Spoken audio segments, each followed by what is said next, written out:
Last year, I was openly advocating for peace with Israel. This has caused an uproar on the part of the Hezbollah. I was threatened.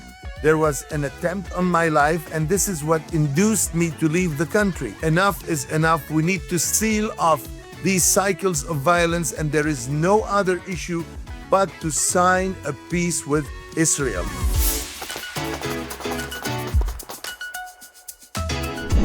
Charles Chartouni is a Christian Lebanese academic, activist, and leader. And we're privileged today exclusively to talk to him about the situation in Lebanon and what the future holds.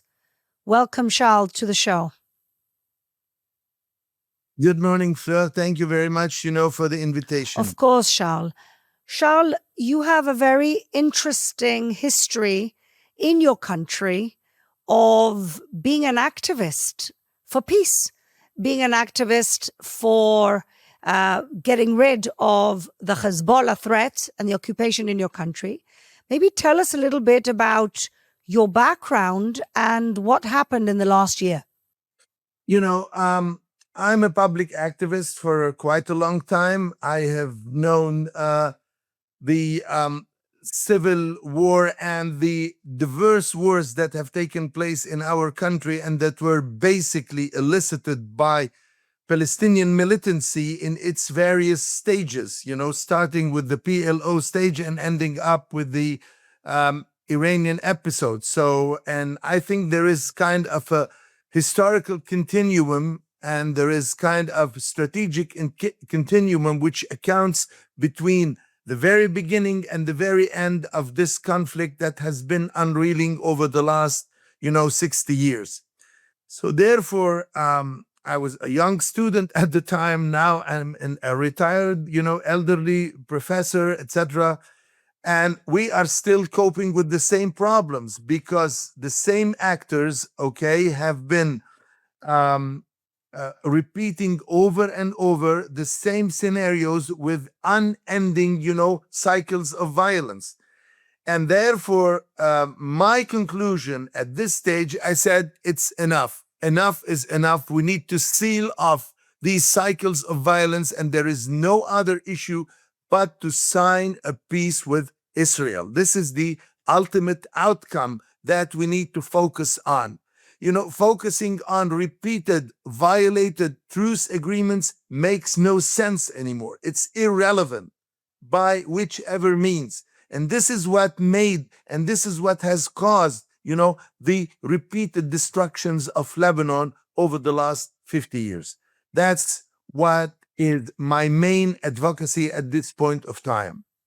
So, Charles, what happened in the last year that made you have to leave your country? Yes.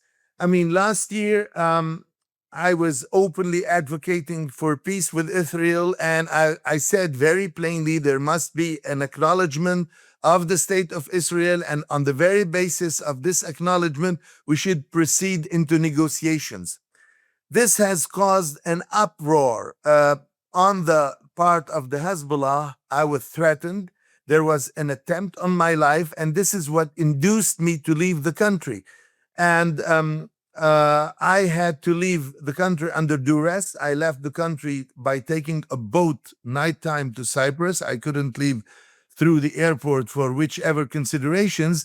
And I was ultimately convinced by David Schenker, the Undersecretary of State for Middle Eastern Affairs, I think under the Biden administration, who sent me a message saying, Charles, you have to leave because you are on the hit list. You have no choice. You have to fight for your survival. Don't stay. They are trapping you by litigations, etc., etc. Don't be fooled by this. Leave immediately the country. And I received from another intelligence officer within the country itself the same message. So this is what made me leave, and what made me leave mostly is the attempt on my life, which I escaped, accidentally. I was fortunate enough to escape, from this fatal.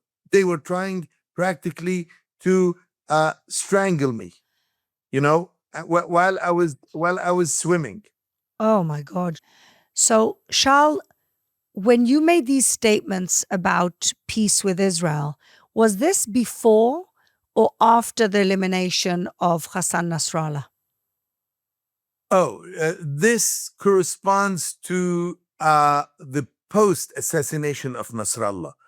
This was done after the assassination of Nasrallah, but this is part of a long term advocacy that I've been promoting throughout the last,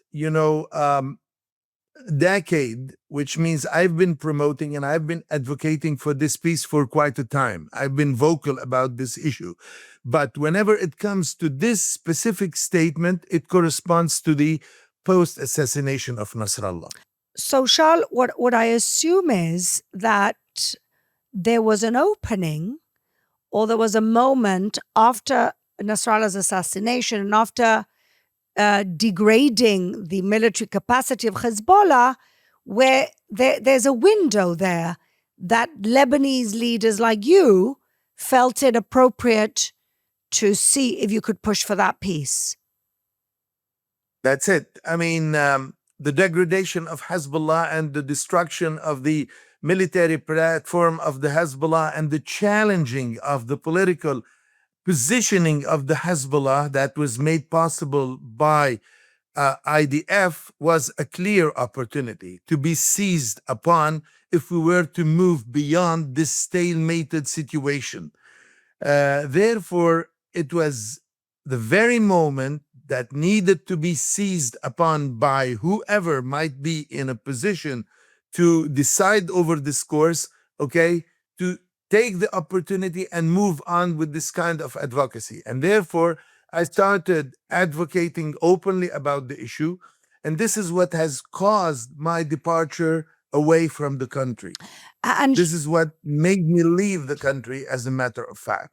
And Charles, I guess a lot of people in Israel are asking themselves, because we all were very hopeful in that window, is the current government of Lebanon, Joseph Aoun, is his government capable of taking the country back from Hezbollah? That's the question we're all asking ourselves. That's a very important question. Let's start, reviewing what he has done so far. Okay. What he has done so far is not encouraging. And there are multiple indicators that made me a bit pessimistic from the very beginning, be it on his side or on the side of the prime minister. The reasons behind, my actual position are the following.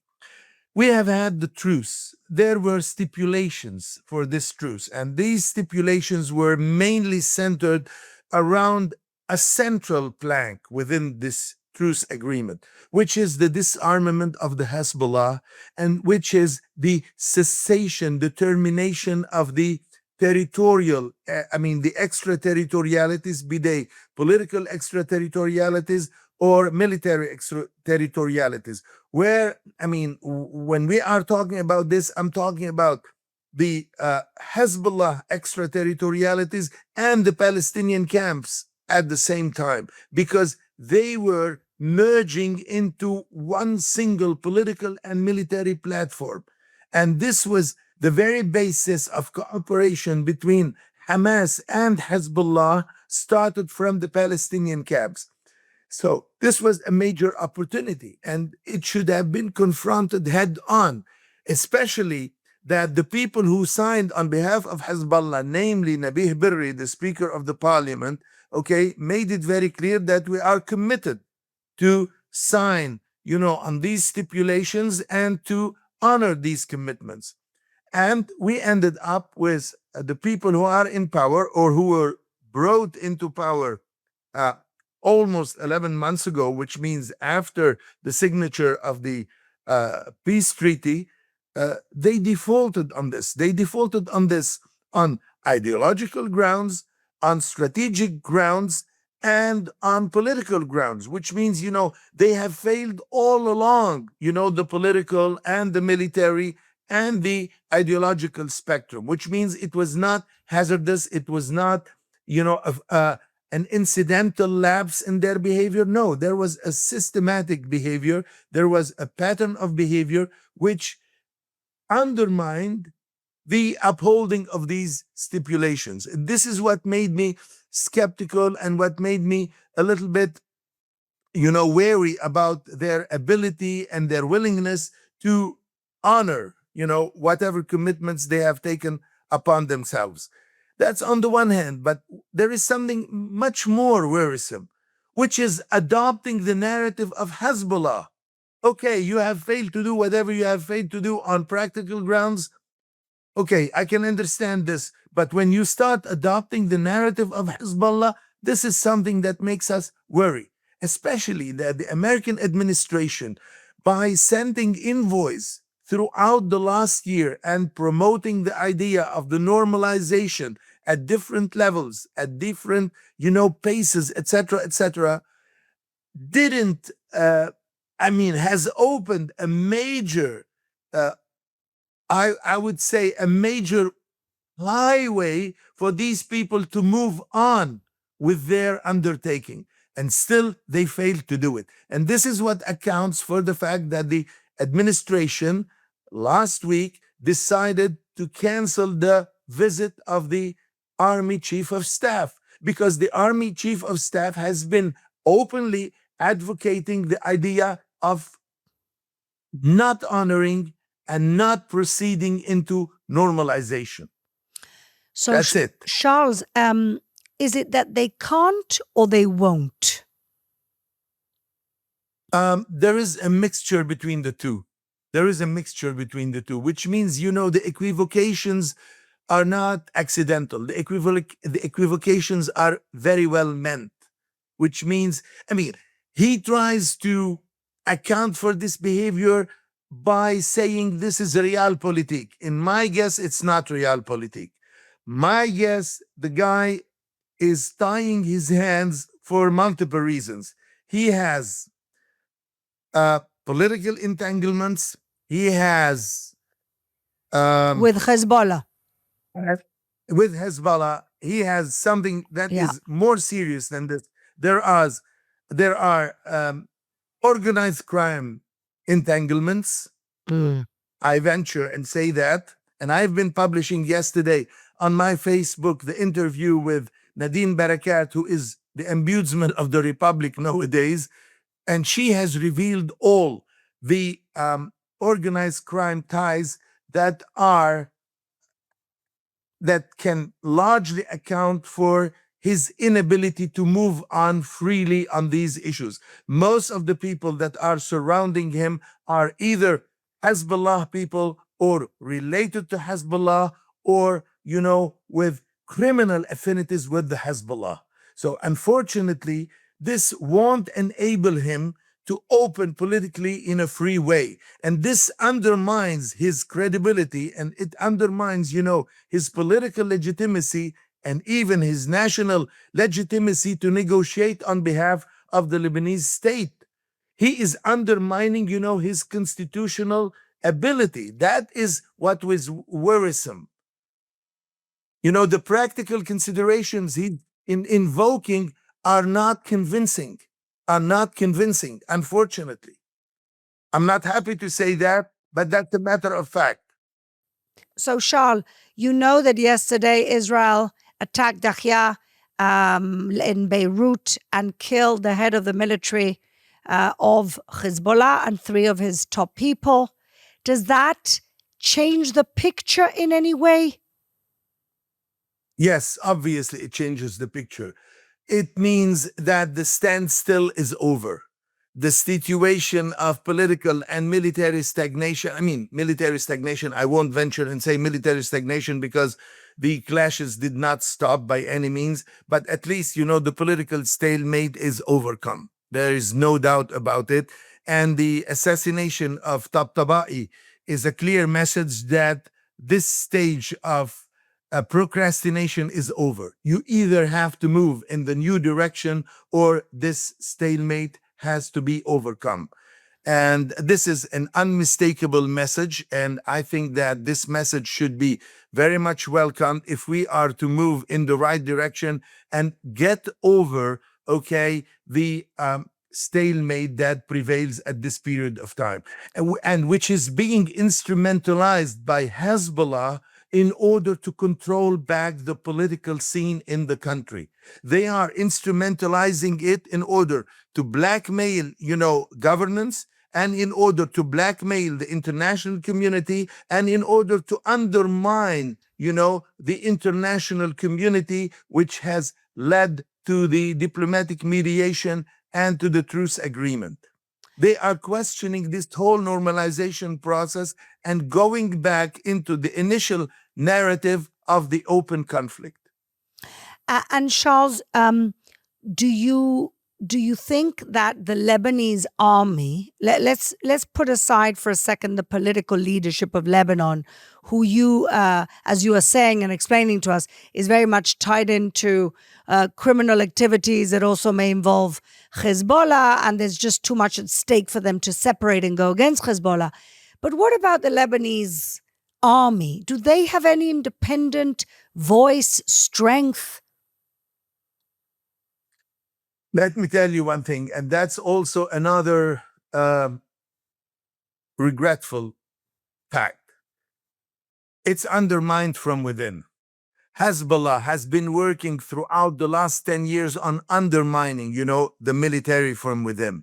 The military is infiltrated, the military is corrupt, and the military is being manipulated by different political agendas that were not in the previous times. Okay, in the previous times, the army has enjoyed a lot of operational and moral autonomy, and which is not the case anymore. The army at this point of time is undermined. Still, that doesn't mean that the army is unlikely to do whatever it is supposed to do, but it is questionable. It is controversial. And the fact that the American administration dismissed, what's his name, Rudolf Heikel, from the invitation that was handed over to him is a clear message, which means, you have to stop with the equivocations. You have to stop with lying about what you are doing. You have been saying that we have done our job. You haven't done your job. And the proof to it, Israel is bombarding on a daily basis. Israel is destroying the logistical infrastructures. It is assassinating, the military leaders at whichever rank, which means, you have been authorizing Hezbollah to rebuild itself throughout the last 10 months, which means you have been lying on the assignments that you have been talking about. You said, we have taken over the south of Litani and we have done whatever job. You haven't done anything. All what you have done, you have replaced the Israelis when the Israelis have left, and that's all what you have done. You didn't do much, and the proof to it, Israel is still bombarding the positions of the Hezbollah, the logistical infrastructure throughout the territory, not only in the south, in the north of Litani, and throughout the Lebanese territories. And this is going to undermine your credibility. This is going to undermine, your ability to proceed further, in the diplomatic mediation. That's why you're not welcome. Absolutely. And that's why, yeah. And also, Yeah. Israel has assessment that the Hezbollah have rebuilt, their people are rebuilding their capacity south of the Litani, and that even $1 billion has already come back in from the Islamic Republic of Iran. How does Lebanon release itself from the choke of the Islamic Republic of Iran? Well, whether we like it or not, the Israeli equation is the only one that makes this possible. If it were not, the IDF doing whatever it has done, the situation would have never improved, and the Lebanon would have been choked practically by Hezbollah. It was a question of time, and it was a very, compressed framework of time.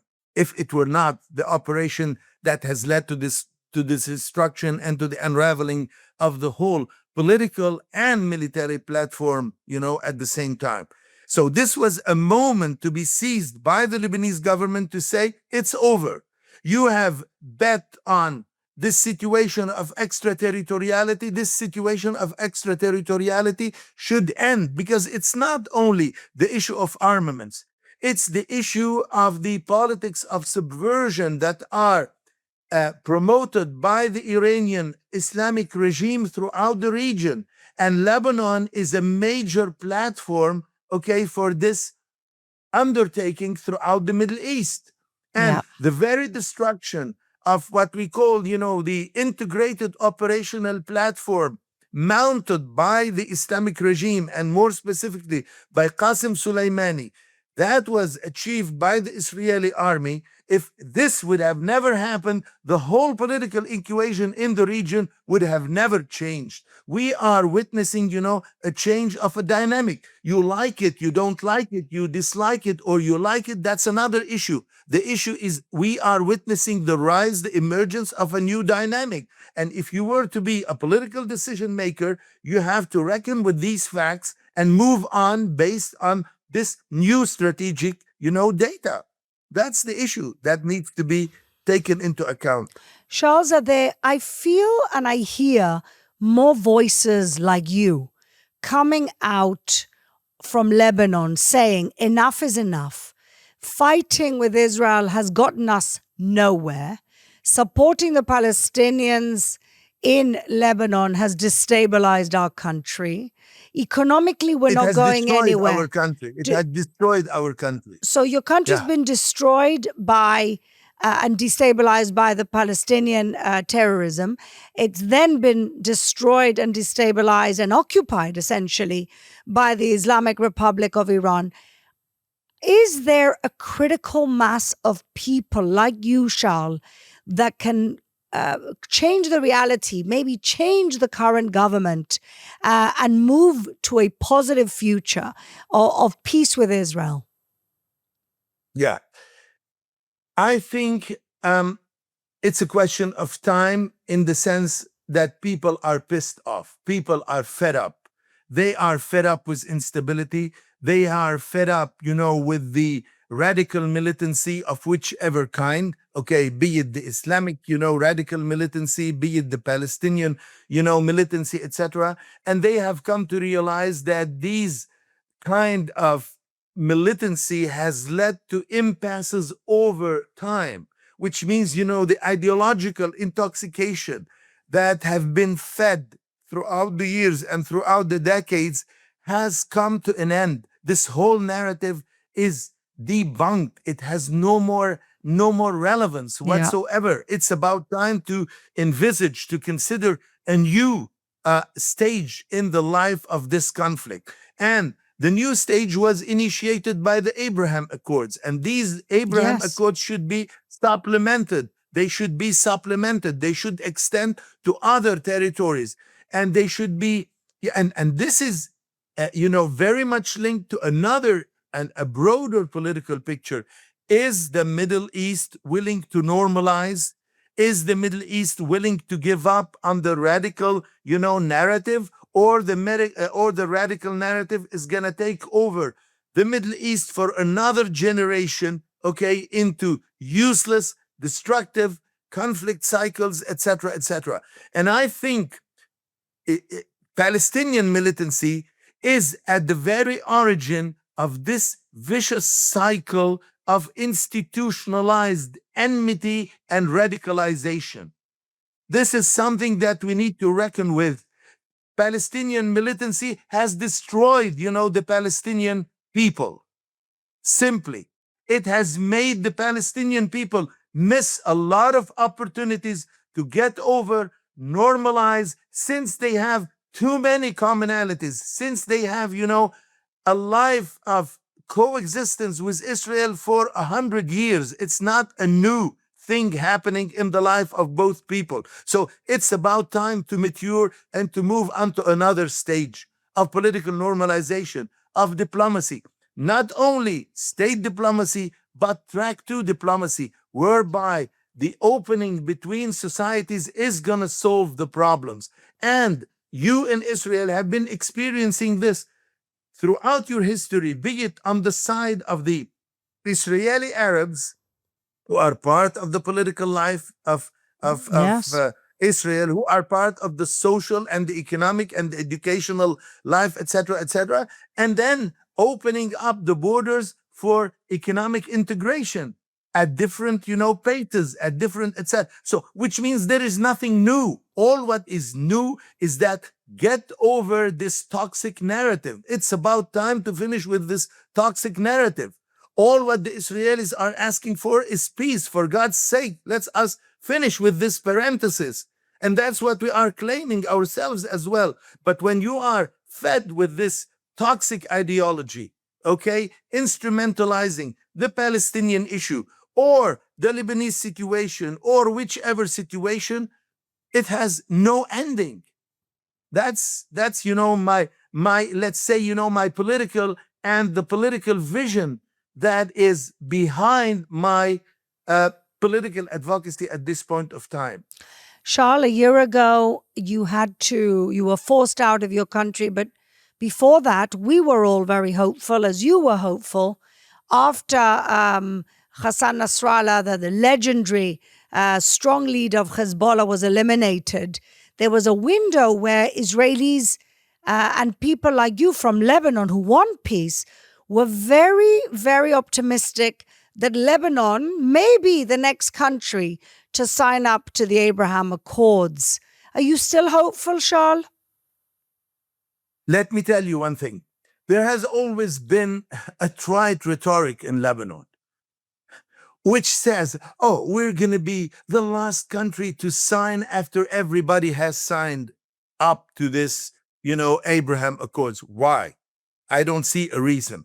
Why? I don't see a reason. At one point, there were, the ideological rhetorics that were stifling the debate. Now the ideological rhetorics have been invalidated on the ground.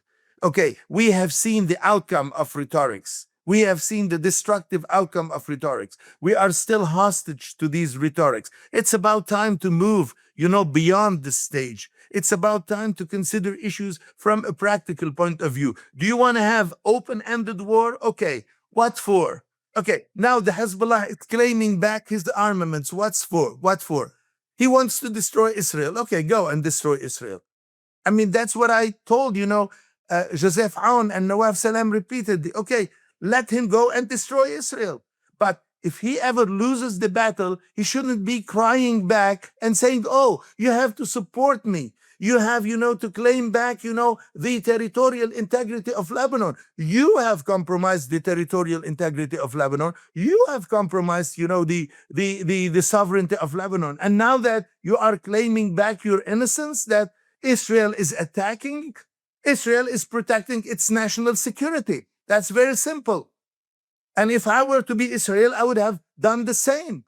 Let's be, mature and start acting as adults. This ploy of victimization that has been instrumentalized over and over. It's enough. It's enough. When we are in a good position, we claim victory. Where we are not, in a good position, we play victimization.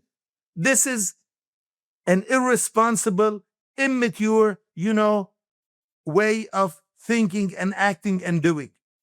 And they are repeating it over and over and over. And there are ideological reasons, because there are a lot of members of this cabinet that are still the kind of pro-Palestinian militants of the 70s. They haven't even budged ever since. They are still there.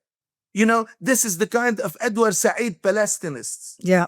The kind of Edward Said, I'm going to throw a stone on the occupation. Get over, this leftism that is, it's ridiculous. It's ridiculous. It's a sign of immaturity. Charles, You have a people, yeah. as an academic, and now somebody who's not in their country but is in the West, are you shocked by the way that this Palestinianism this victim narrative has taken over academia and the young generation over there? Of course, I'm shocked. I'm shocked because this is a misrepresentation. Let me give you a very simple example, and I've been discussing it with a lot of people. I said, okay, the tragedy of Gaza. But have you ever raised the issue who is responsible for the tragedy in Gaza? You know, the Hamas who have instrumentalized the civilian population, okay? You know, instrumentalizing the urban spaces, instrumentalizing, the hospitals, the schools, etc., sheltering behind the civilian population to attack Israel, and speaking openly about, victimizing 100,000, 200,000 of Palestinians in order to Yeah. promote one's political vein, and then saying, the Israelis are killers, the Israelis are committing a genocide.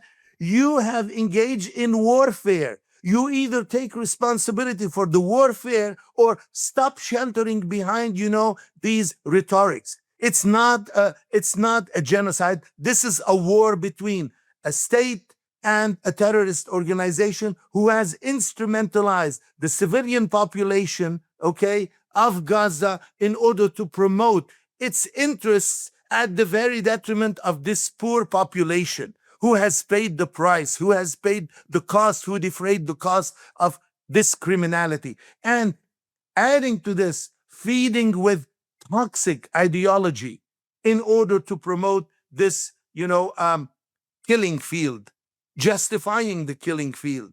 You were behind it. The Israeli army was doing its job. You attacked, you slaughtered 1,200 people the way you have done it.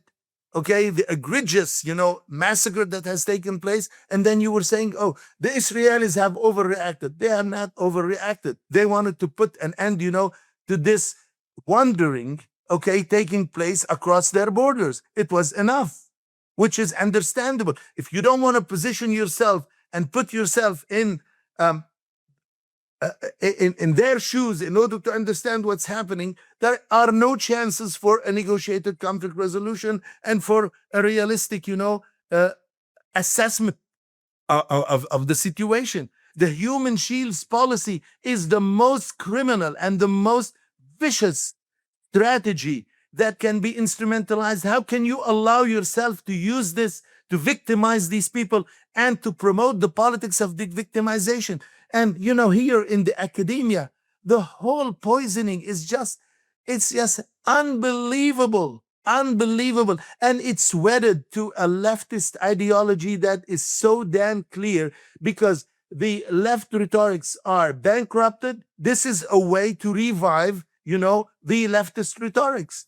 They have no other subject to talk about. They don't talk about anything But they are else. blind about the issues. They are blind. We don't want to discuss details. Yeah. You don't want to discuss details. Yeah. And you wonder why this war is extending in time. Yes, You wonder, absolutely. why people are paying, the price. That is, the ultimate answer that someone can give, this to this ideological, I would say, hallucination. Charles, what should Israel do so that this time next year you're home in your country and we can be looking forward to peace? My belief, the chapter of the Hezbollah has to finish. We need to finish with this chapter. Unfortunately, finishing with this chapter is not only a military issue, it is questioning the very rationale of Lebanon's national existence, which means, Shiite militancy, the kind of militancy promoted by Hezbollah, is part of a broader uh, uh, political scheme throughout the Middle East, which means it is part of what the Iranian Revolution has imagined for the future Middle East by taking over these countries, by building this strategy of the integrated operational platforms of Qasim Soleimani. So this whole mythology has to end.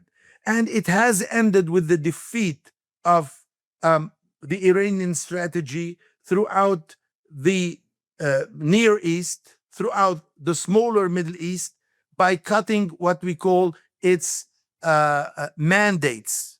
I mean, it's mandatories. Yeah. Hamas, It's Hezbollah, tentacles. It's the tentacles.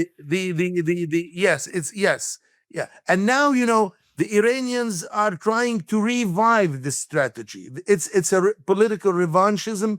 It's and they are instrumentalizing back these territorial platforms in order to bring back life to this strategy. And we have to finish off with this. And therefore, the issue of finishing off with the Iranian regime should become and has become part of the realistic strategy that need to be considered. Because so far, diplomatic mediations have failed. And I've always said the diplomatic mediations have failed for one simple reason.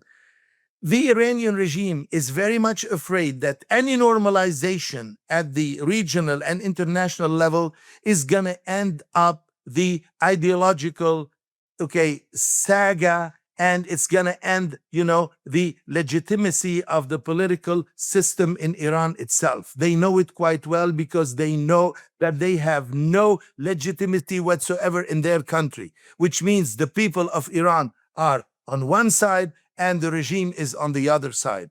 Their only pledge is violence, regional wars, ideological rhetorics, and international tension. Therefore, how can you engage, in bona fide diplomacy if you are unwilling to change the narrative? Yes. You don't want to change the narrative, you are going to feed conflicts over and over. Well, that is their aim, that destabilization of the region, Islamic radicalism. And that is why they've basically trounced Lebanon. And so I completely agree with you. I think the strategy of the Western powers should be regime change in the Islamic Republic of Iran, which in turn will bring the necessary change needed in Lebanon in order for us to be able to have finally peace with our bordering neighbor. And I really hope, Charles, that we get to see that and that you get to go home to a peaceful country and that we can visit each other as neighbors in this region. I pray that this is the beginning of the end of Hezbollah. Yeah, hopefully it's about time. It's about time to finish off with these ideological enmities, because ideological enmities are at the roots of all the miseries that have been caused in this region. Ideological intoxication.